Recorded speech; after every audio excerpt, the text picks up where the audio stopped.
बच्चों, MT school की online क्लासों में आपका एक बार फिर हार्दिक स्वागत है। आज हम 29वें का आपका सवाल करेंगे और इसमें दिया है बहुत ही महत्वपूर्ण प्रमेय है ये बाहरी प्रश्नावली या सिद्ध कीजिए कि किसी चाप द्वारा वृत्त के केंद्र पर अंतरित कोण वृत्त के शेष भाग पर अर्थात परिधि पर अंतरित कोण का दुगुना होता है। तो बच्चों, ये जीवा खींच ली हमने,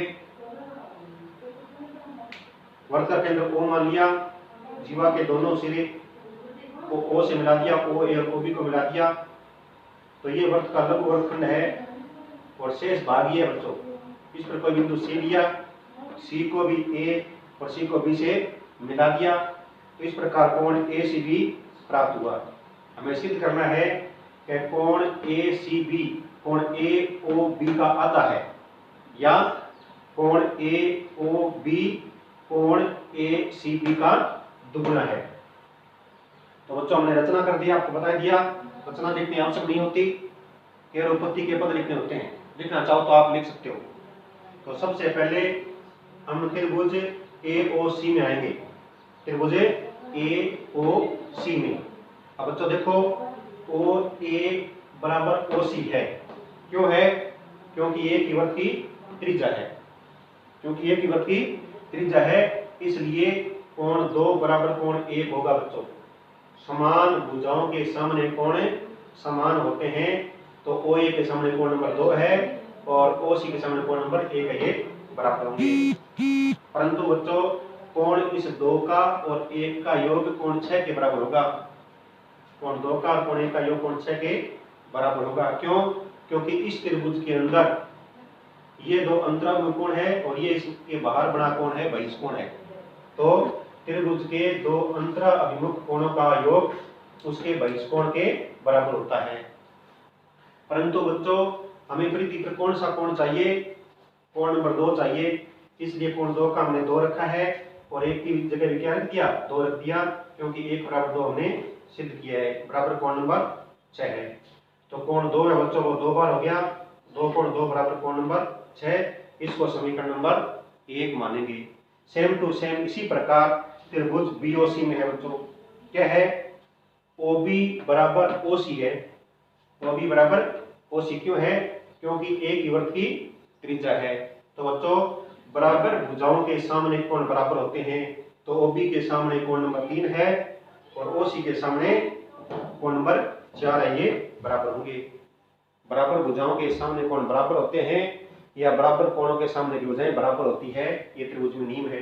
परंतु कोण 3 का और कोण 4 का योग इस त्रिभुज के अंदर कोण 3 और कोण 4 अंतराभिमुख कोण है और कोण 5 के बाहर बना कोण है बहिष्कोण है। तो कोण 3 और कोण 4 का योग कोण 5 के बराबर होगा, क्योंकि त्रिभुज के दो अंतराभिमुख कोणों का योग उसके बहिष्कोण के बराबर होता है। लेकिन परिधि पर कोण नंबर 3 है, तो हम 3 को 3 लिखेंगे और 4 को भी क्या लिखेंगे? 3 लिखेंगे, क्योंकि 4 बराबर कोण 3 है, बराबर कोण नंबर 5। तो कोण 3 2 बार हो गया बच्चों, यहाँ पर बराबर कोण 5। इसको समीकरण नंबर 2 मानो। अब कोण 2 को और 3 को और कोण 6 और 5 को जोड़ने से ये कोण बनते हैं। तो जोड़ दीजिए, समीकरण 1 और 2 को जोड़ने पर LHS में LHS जोड़ो और RHS में RHS जोड़ो। तो जोड़ेंगे तो 2 कोण 2 प्लस 2 कोण 3 बराबर 6 कोण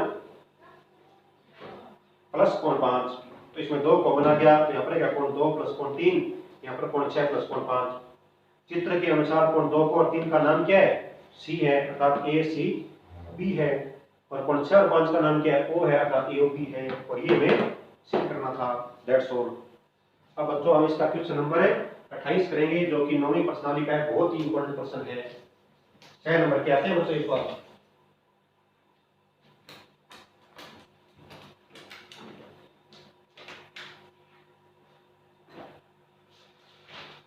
बिंदुओं को जोड़ना किस अनुपात में बात करती है? पूछा बच्चों। बिंदु है, क्वेश्चन है 28। बिंदु A तो है 2, और B है 3,7 और जोड़ने वाले रेखखंड को 2x प्लस y -4 बराबर 0 किस अनुपात में बांटती है? तो बच्चों आपको निशानी बताई थी, जिन दो बिंदुओं के बीच में और लिखा होता है वो सदैव x1 y1 x2 y2 होते हैं। तो ये x1 है और ये y1 है और ये x2 है, ये y2 है, ये xy इसमें है ही बच्चों। और पूछा क्या है? अनुपात पूछा है तो लिख लेना, माना वह अनुपात, माना वह अनुपात a अनुपात 1 है। चार चीज होती है तो ये बच्चों मान्य हो गया। x और y दोनों हैं तो दोनों ही सूत्र लगाने हैं। लिख लीजिए अंतर्विभाजन के x बराबर और y बराबर, सूत्र क्या होता है? mx प्लस mx बटा m प्लस m, याद करने का तरीका है। और इसमें हो जाएगा my प्लस my बटा m प्लस m। 12 21 12 12 21 12 12 21 12। इसमें बच्चों मान रख दीजिए x का मान हमें ज्ञात नहीं है तो x बराबर m1 का मान क्या है? m1 का मान है 1 इंटू x2 का मान है 3 प्लस m2 का मान है 1 इंटू x1 का मान है 2 बटा a प्लस 1। y बराबर आओ, y बराबर m1 का मान 1 इंटू y2 का मान 7 प्लस m2 का मान 1 इंटू y1 का मान -2 -2 और बटा में a प्लस 1। इन दोनों का गुणा करो, इन दोनों का गुणा करो, इन दोनों का गुणा करो, इन दोनों का गुणा करो तो x बराबर क्या आएगा? x बराबर आएगा 3a प्लस 2 बटा a प्लस 1। और y बराबर क्या आएगा? y बराबर आएगा 7a प्लस 1 को -2 से गुणा करो तो -2 और बटा में a प्लस 1। ये मान इस रेखा में रख दीजिए, ये माने इस रेखा में रख दीजिए, दी गई रेखा में रखने पर, रेखा में रखने पर तो 2 का 2 बच्चों और x का ये मान क्या है? 3a प्लस 2 और बटा में a प्लस 1। ये प्लस y है तो y का मान आएगा 7a -2 बटा a प्लस 1 और माइनस का 4 बच्चों उस तरफ लेके जाते हैं हमें तो ये प्लस का 4 हो जाएगा। ये माइनस का 4 है, इस तरफ गया तो प्लस का 4 हो गया। इसके बटे में 1 मान के गुणा कीजिए, अंश को अंश से गुणा, हर को हर से गुणा, तो ये हो जाएगा 6a प्लस 2 दूनी 4 और बटा में a प्लस 1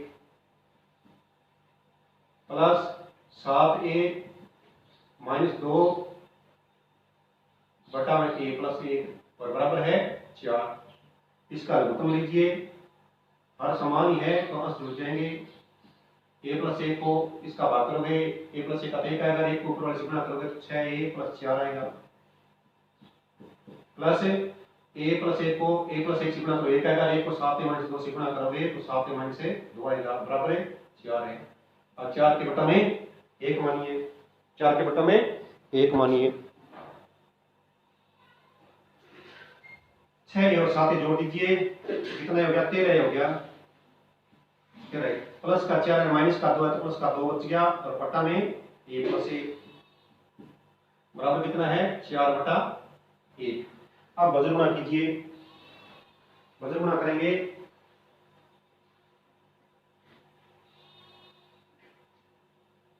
तो क्या आएगा? 13a प्लस 2 को 1 से गुणा करो तो 13a प्लस 2 ही आएगा, 13a प्लस 2 और बराबर a प्लस 1 को 4 से गुणा करेंगे तो 4a प्लस 4 आएगा।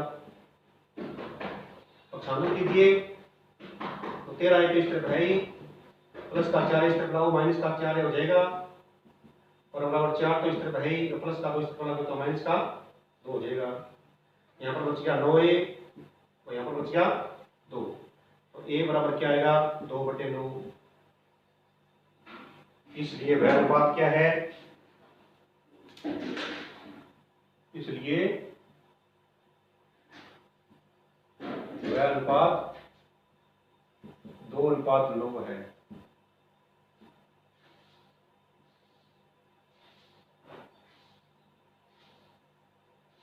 ये अनुपात है 2 अनुपात 9 है।